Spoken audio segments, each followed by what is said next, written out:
Melissa, I am so glad to welcome you to the podcast. It is always fun when I get to have a client come on and be interviewed with me. So thank you for being here. Well, thanks for having me. Absolutely. So, I actually had to go back and I was like, I know Melissa and I've worked together for a couple of years, but I couldn't actually remember what was the first year. But 2021 was your first year working with me. So we've been together for 3 years.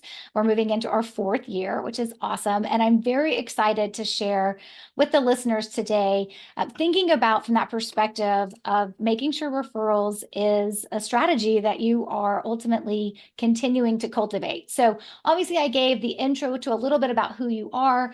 But for those who may have skipped that part, as a real estate agent since 2016 or 2012, excuse me, as a real estate agent since 2012, you've seen the market go through a lot of shifts and changes. And I know the real estate market is always localized, right? That's why it's location, location, location when it comes to real estate. But you've seen the industry transition. You've seen obviously different market conditions come and go. So when you think about the changes and the fluctuations that you've seen as a real estate agent for over 10 years, like what's that ride been like for you? What's that journey been like? Well, it's been interesting. It's one of those things. When I was a nurse, when I was in nursing school, I had a professor that would always say, "The more you know you don't know." And I guided my career in healthcare that way, and I found that to be even more true in real estate because about every time you think you have seen it all or you have it all figured out, something comes and makes you realize that you need to make sure that you are learning and keeping on top of stuff every day. Yeah, I think it's that also that I think we have the same kind of feeling and sense every time we get older. Like Yeah. every year we get older, we're like, oh wait, there's more I don't know. Yes, but if you stop learning, you stop growing. Very true. Very true. Growth mindset is always going to be better than a fixed mindset. And I know you've kind of seen like the highs and lows of the market. You've also seen some drastic changes kind of happening. I think even in the last year or so, just with like commission lawsuits and things like that. What would you say is one of the reasons why you feel like you have consistently and continue to be successful with your real estate practice? I've taken care of my people, buyers, sellers, friends, family. I've just taken care of my people and been consistent. It's such a simple answer, right? But yet so Mhm. many people fail to actually do it. Yeah, sometimes people, love on your people. Right. It's not hard, but you have to do it. Yes, Yeah, yes. You don't have absolutely. to love on everybody, but love on your people. You don't have to love on everybody. I love that. That's great. That's awesome. Okay, so when you think about everything you've seen being an agent for as many years as you have been, you kind of figured out early on, long before I came on the scene and that you were connected with me, but you knew from early on that referrals was a critical part of being a real estate agent and how you were going to grow your business. Why are referrals so important to you? Like, what do they mean to you? Like, why do you spend time and energy to cultivate new referrals? Because the main thing, and I know this is in your literature and your teachings also, but when you work with someone that's a referral, they already have some trust in you. People aren't holding you at arm's length, they're not looking at you skeptically. And when you give information, they know that you've researched it and you're a credible source. You're not just some stranger off the street that's got a pen in their hand saying, sign here. Which some people do run their business like that. And Just they have 30 years of a first year every single time because they're always starting over. Where when you have referrals and repeat clientele, it's just easier. And you actually get to the point where if you're doing everything, you get to Friday or Saturday, whatever the last day of the work week is, and you think, gosh, that was just so much fun. It didn't even feel like work, but look at what all was accomplished. Would you say when you get referred a new client that that client, not always, right? We know this is never going to be 100% of the case, but the people that are referred to you, that they are typically more in line with who you want as a client and your ideal client? Exactly. Exactly. Because I feel like you attract, like attracts like. And the buyers and sellers, the customers that you feel the most connected to are the people that are the most like you. It may be personality, and it may be people that like that I nerd out doing their market study and talk, look at all the numbers and what improvements make your house, would pay off, what wouldn't. The people that kind of like to nerd out over the numbers, or talk about vacations or birthday parties or grandkids. Yeah. When you're having a conversation with other real estate agents, do they always talk? Do you guys always have conversations regarding why referrals are so important? Like, do you feel like other agents in your area, right, that are in your market, or that maybe you go to conferences and you guys have other conversations, or when you're doing other networking with other agents, do you feel like there's a majority of them that have a focus on having a practice that runs so that they can be referable and then are also focused on generating referrals as well? I think that there's two different groups. I think there are people, when I go to conferences and travel and get to meeting people, that they're wanting to cultivate a relationship with someone that's like they are. So if somebody moves to that area, you can, match people that would get along. For example, I did send a referral recently, and they contacted me and said, "Oh my gosh, it was like just like working with you. It was organized the same way. It was great." So you knew that was a successful match. And then I think there are people that understand the importance of an agent to agent referral, but that often comes with a referral fee. Mm-hmm.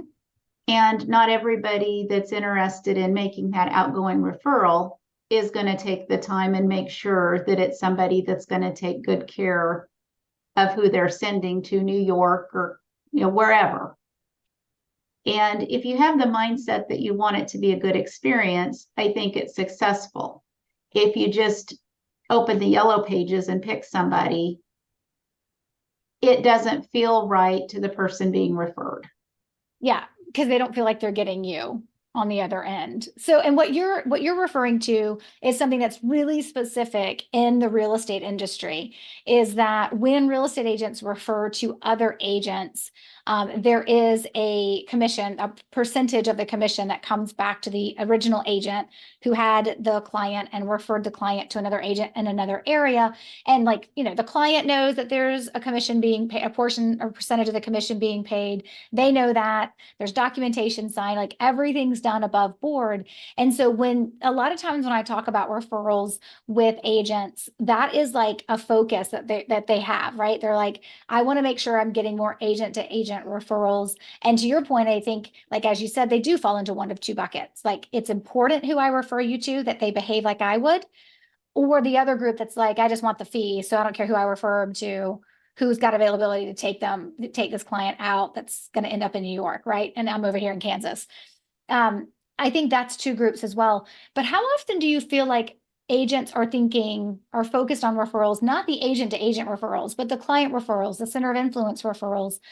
How much do you think, like, when you're having conversations with our agents, they're focused on developing that part of their business with strategies and the right tactics and the things out, and obviously not doing any of the ick factor, which I want us to talk about in a minute.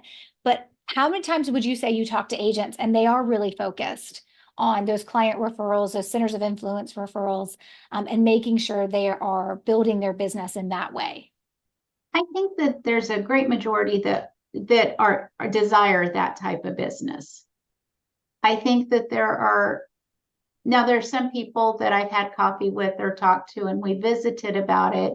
And I think that they don't always understand what's involved with that.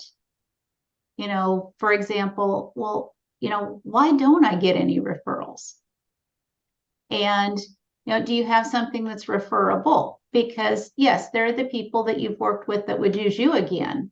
Mhm. But you need to convert those to people that worked with you, but want to make sure everybody that they come in contact with wants to work with you. Yes. And it's just, and once you get that switch on, magic happens. Yeah, and I think that most agents probably know the magic exists because they see other agents like you that are having this success. And they're like, I want that switch to happen. I want that magic piece to happen where I'm getting referrals and it's more consistent and I'm able to like have sustainable growth in my business with it. But there's a lot of tactics out there that not just agents, like any business owner is Right. taught when it comes to generate referrals. And we were talking before we hit record on some of the icky ones, right? Like for you in the real estate world, what are some of the big ones that you know are taught, but you will have nothing to do with because they just don't feel right in terms of a strategy to generate referrals? The email message that says, if you know anybody that's looking to buy or sell real estate, I'll take your referral. Or the one that just made me was, if you know somebody who wants to buy or sell real estate, reply to this email and give me their name and number. And, that stuff to me is uncomfortable. Right. If I know that there are people that have been very successful with this, I would not be one of them because I would be very uncomfortable doing that. Yeah, and I would say I think success needs to be defined. I have people who say, "Oh, I have that in my email signature and it gets me referrals." And then when I actually have them dig into who's referring them, sometimes they're not actual referrals. Sometimes they get a referral, but it's not to anyone who actually wants to have a conversation with them, which means that it's not a real potential Referral. client, right? Yeah. And I think that it's I find that people operate in the world of referrals when they're talking about, unless they really know and they're just talking about referrals, they talk about their business on a surface level and sometimes based on what they want to be having, not necessarily what's ultimately happening. Right. That's not everybody, of course, right? But like Right. there are a lot of people I have conversations with and they're like, "Oh, I've got dozens and dozens of referral sources of people referring me." And I'm like, "Great. Show me the list." And then they work through the process to create their list and they're like, "I'm lucky to have a dozen, let alone I definitely don't have dozens and dozens." And I think in this industry in particular, there's a couple of things that play with real estate agents when it comes to referrals. And a couple of things that I think that are at play here is one, that there are some industry giants that teach asking and being promotional and gimmicky like the email signature. And that's been what's been taught for decades and decades. So it kind of becomes commonplace. Like, oh, if I want referrals, I have to ask because it's what I've been told as a real estate agent, and all the agents who came before me have been told as well. So it's like this, it's the information that's been around forever. So it must work, it must be true. But yet the people who do it, they're like, no, this is terrible. And it either doesn't work, right? Or they just know they won't, like you're like, I'm not even going to try it. I know I'm not going to do that because that's not how I want to show up for business. And then I think on the other side is another thing that I think I see this when I start working with a new agent, like an agent who's new to me, not new in the business, but new to me, is that their database is typically a mess Right. because a lot of times, and I don't know if this is based on the broker you're with, right? Or if it's based on the training people have been through, or it's just based on you didn't know, but they all, like the ones where a database is a mess. I'm not saying every agent's database is a mess, but the ones where like the database is a mess, a lot of times it's because they don't know how to categorize people in their database. So everybody just gets categorized as like a client. I'm like, a client's not a client unless you've made money on them. Like, Right. that's how we define a client. And they're like, "Oh no, like my neighbors are in there as clients or people." I'm like, "Well, who's referred you?" And they have no idea because they're not categorizing or Mhm. tagging anything correctly. And so I think we build up in our heads this idea of what referrals should look like in our business. But when we peel back all the layers, like we peel back through their mindset on referrals and we peel back the actual data on referrals, it's not always there. It's usually less than what someone was thinking it was for their business. Do you find that to be the case too? Yes, yes. And it was that way myself personally once I, looked at it. Right. And I was talking to somebody when we were doing business planning, and all of my business is repeat and referral. well, is it?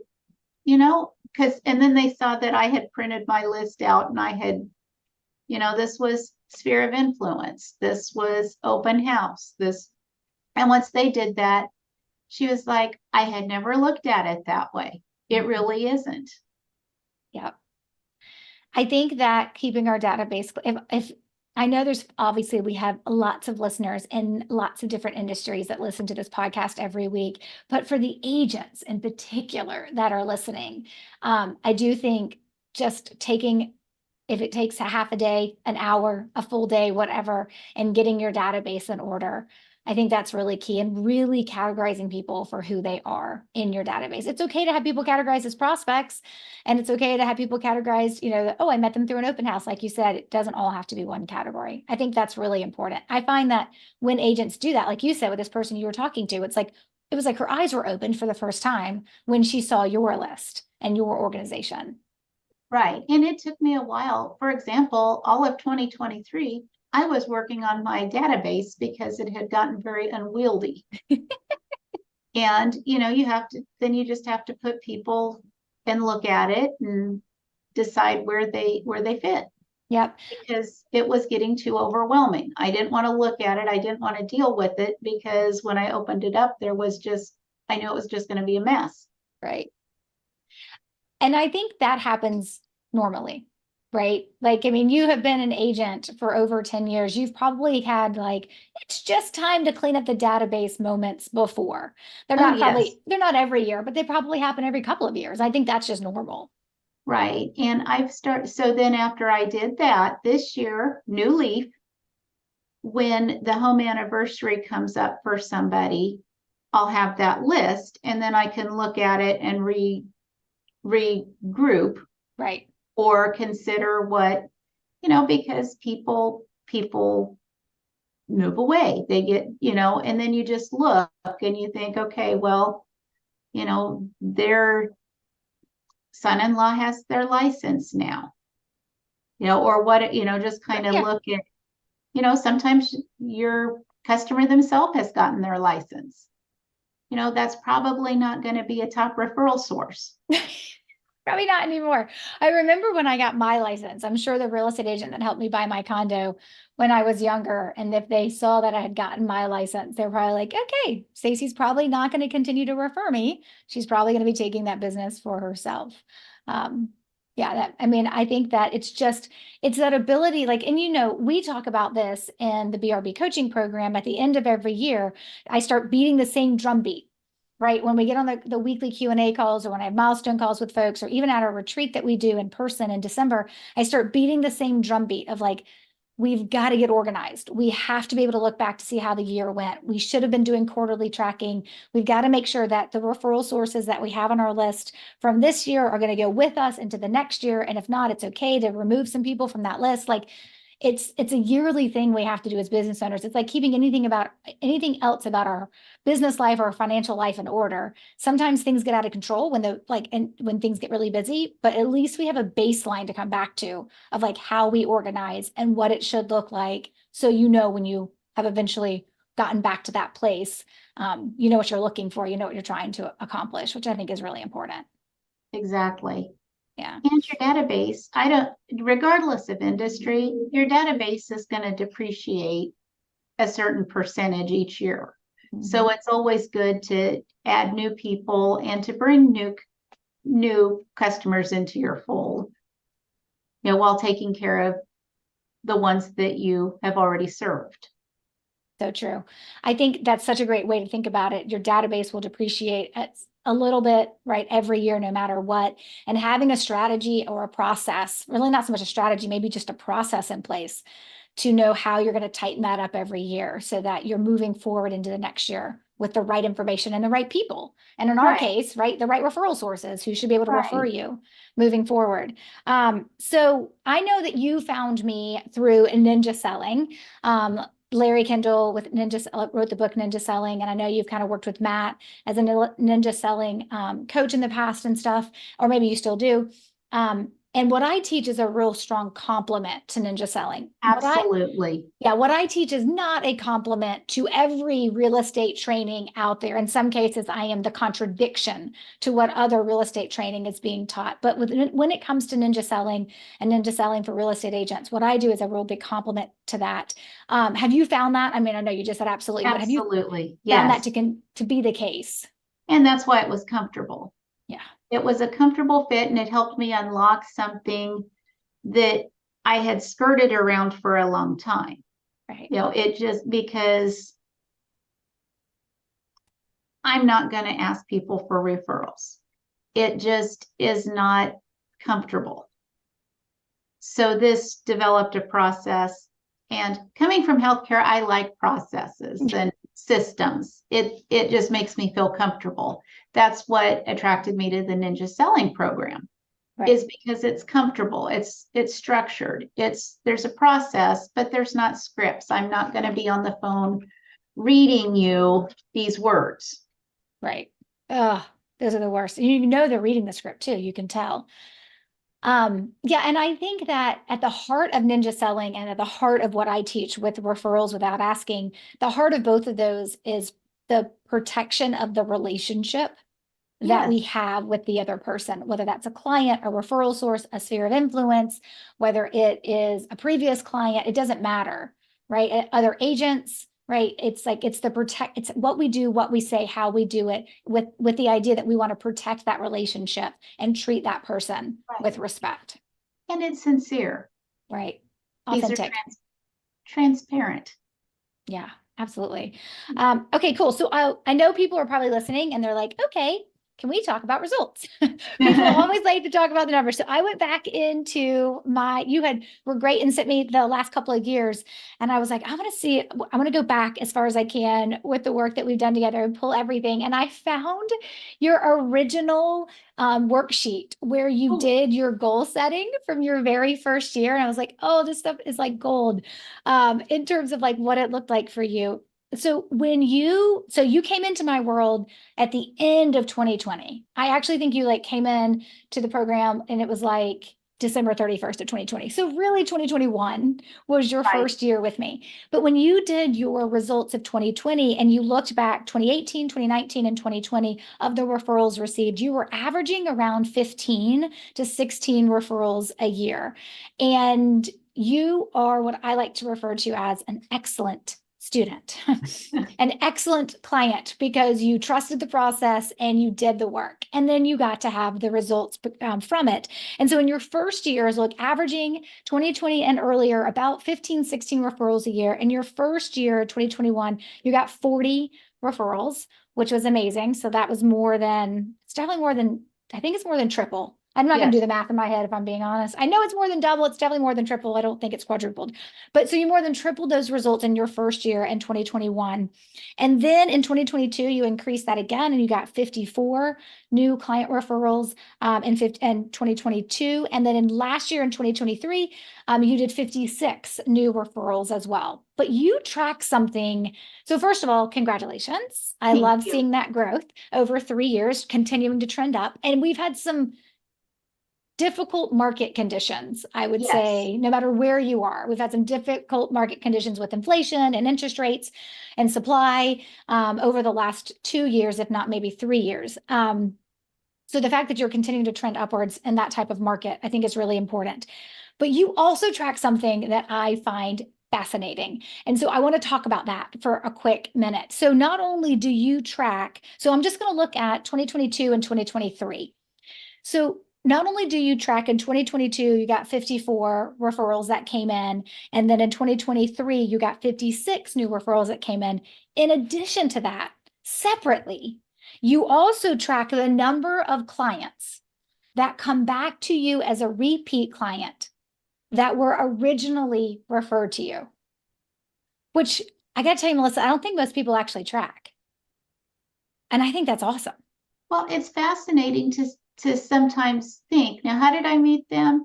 Yes. Well, and then how did I meet them? And how did I meet them? And yeah, I mean, I think that's like, I sometimes refer to this as the web of our referral sources. Like, it's like you get a referral from someone today, but who they refer you to may be able to refer you more. Like, it's just, it continues to grow if we're tracking it. And because you may have said you need to do a little database cleanup in 2023. I'm guessing your version of a database cleanup is not the typical database cleanup because I know how organized you are.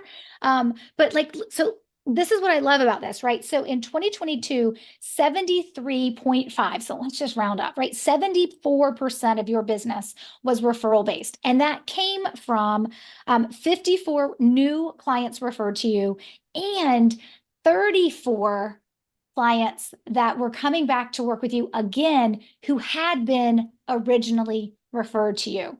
So when you add those together, like we're talking about 50, almost 90 people that either they were referred to you in the past and then they came back to work with you again, or they were a brand new referred client to you.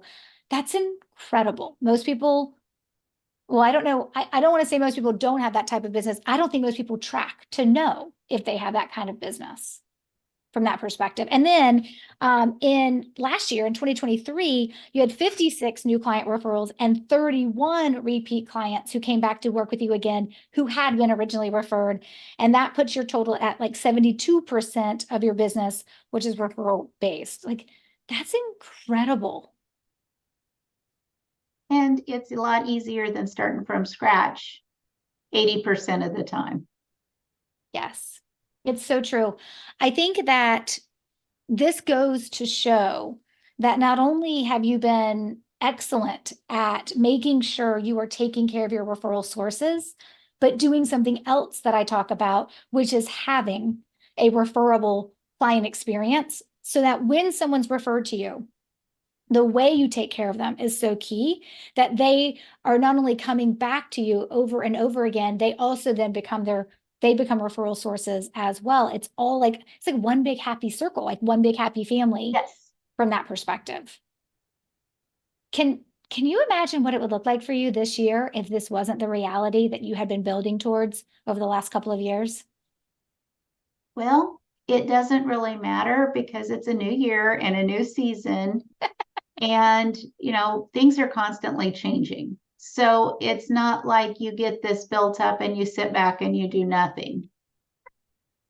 You're being very pragmatic right now, which I appreciate. I don't Very know practical.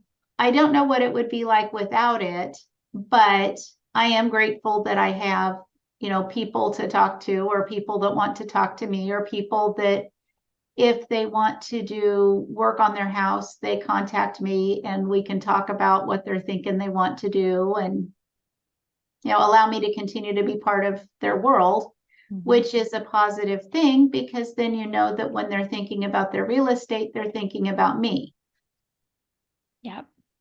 Anything to do with real estate, they're thinking about you. Yes. If they're, wanting to get if they want a painter and they call me or because I was talking to somebody and they say, well, they bought their house 6 years ago, I don't know why they were.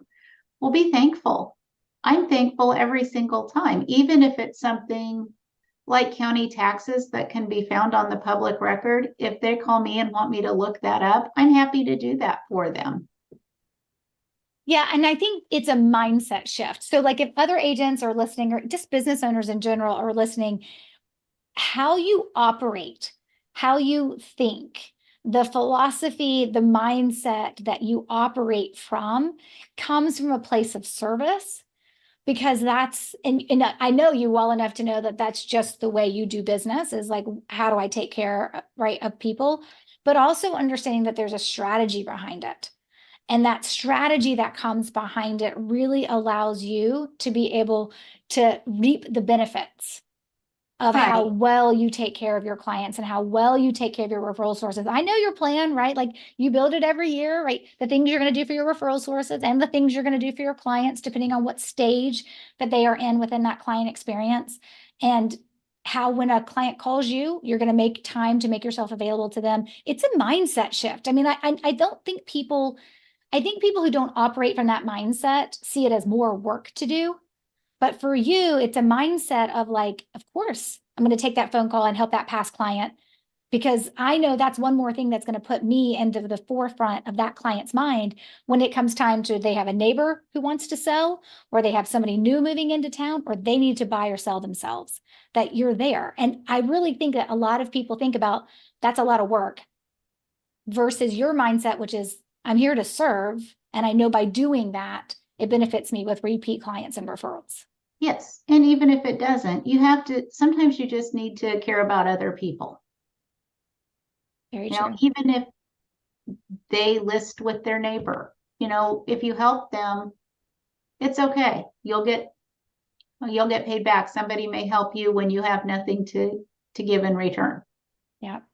I had somebody ask me, it was actually, it was an agent who was out on the West Coast, and he was asking questions about referrals. And he had gone through one of my smaller programs, Saving Lost Referrals. And he was like, this may be a crazy question, but I'm just curious to go, do you believe that if like me being more intentional about giving other people referrals, that it'll come back around and help me generate more referrals? And I'm like, yes, I truly believe what we put out there in the world. I mean, I think you should have strategies and processes and tactics and Right. language and all the things I teach, right? But like, I truly believe that if you are helping others and putting it out there in the world, it absolutely comes back around to help you. Probably not always in the way you anticipate or the way that you expect, but it absolutely comes back around. And even if it didn't at the end of the day, it's just the right, good thing to do.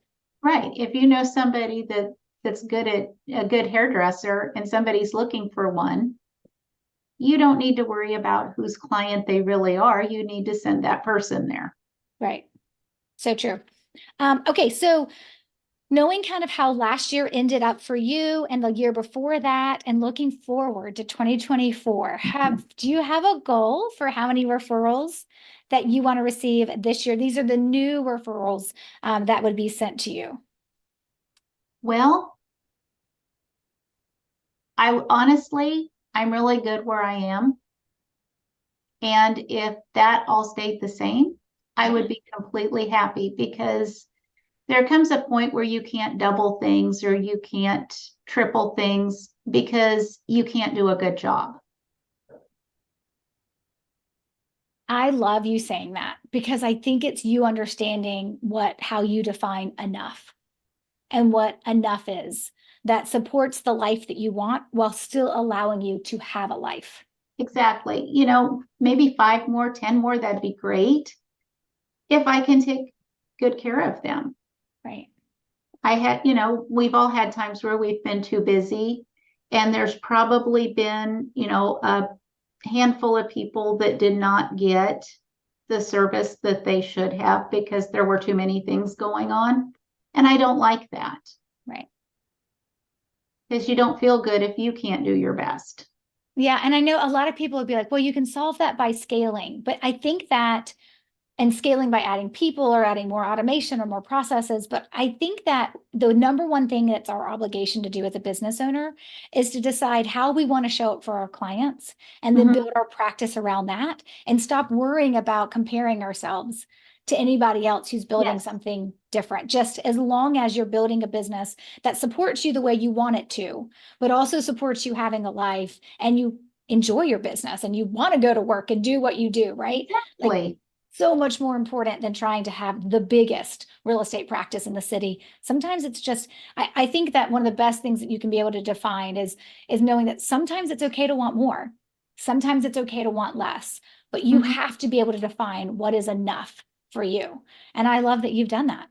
Yes. And yes, of course, I will be happy. I will take care of people, but I can't say I want twice what I had last year, because I would not do a good job, or I would drive myself crazy. And that's not a good thing either. Right. That's so true. Well, so then it looks like in the 50s, right? That's where you Yes. want to be for new referrals. And I love that. I have an attorney that I work with who's in the same kind of place. She's like, once she hit like over 80 referrals one year, she was like, I don't need more than that ever again. She's like, the 70 to 80 range for me is perfect. That's ultimately where I want to be. And I think recognizing that's really important. It's for me too. Like when I started generating referrals for myself, like way back, like 10 plus years ago. And that first year I got 112 referrals.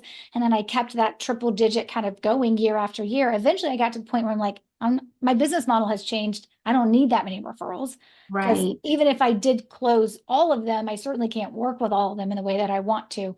And so I think that reassessing of our goals every year is important to kind of know what it looks like for us in our business. So And I've looked at scaling, and I'm fortunate here. We're a full service brokerage, so we do have a closing officer. There are people that can help me do some of the tasks, but I have learned that I like to be forward facing with people. mhm. And by being here, I can spend more time doing that.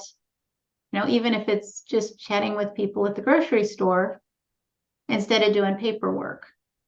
I like to do the home showings. I like to get the listings ready for sale. I like to do those things. I tried having an assistant. I didn't, I felt like I was disconnected from the people. Right. I think recognizing how you want to run your business in a way that works for you is one of the most mature things that we get to do as Yes, a as a exactly. as a business owner, and it's one of the hardest. I know people tell me all the time, they're like, Stacey, you should have somebody else running your weekly Q&A calls. Like, anybody can answer questions once you've taught them. I'm like, but then when would I talk to anybody? Like, when would I be around my clients? When would I be around my people? Like, some of these clients I've had, like you, like, we're going into year 4 together. Others I've had for like 8 or 9 years. I'm like, are you kidding? No, I am not interested in like not having these conversations and not knowing what's going on with people's lives. So, oh my gosh, most definitely. I love that. So, okay, final question. If you were having a conversation with another agent or another business owner, and they were considering joining one of my programs, or like the coaching program, building a referable business that you're in, what would you tell them would be a reason or why they should join and consider working with me? I think the main thing is it gives them a structure, and it gives them someone to throw some ideas off of. Maybe it's language, or maybe it's, I'd like to do this, or maybe the ability to feel comfortable getting testimonials, Mhm. or creating a client experience that they enjoy doing, but that it's memorable for the client. Just a process. I think there's a lot of people who are 2 steps away from greatness in many different fields, but they don't have the process or the organization. There's just that missing piece that will unlock everything. That is a great way for us to end. You're right. A step or two away of greatness. You just need the process, or the what to do, or the person to help hold you accountable. That's Yes. awesome. Melissa, thank you so much for Thank taking you. time to be on the podcast today. I really appreciate it. Well, thank you for having me.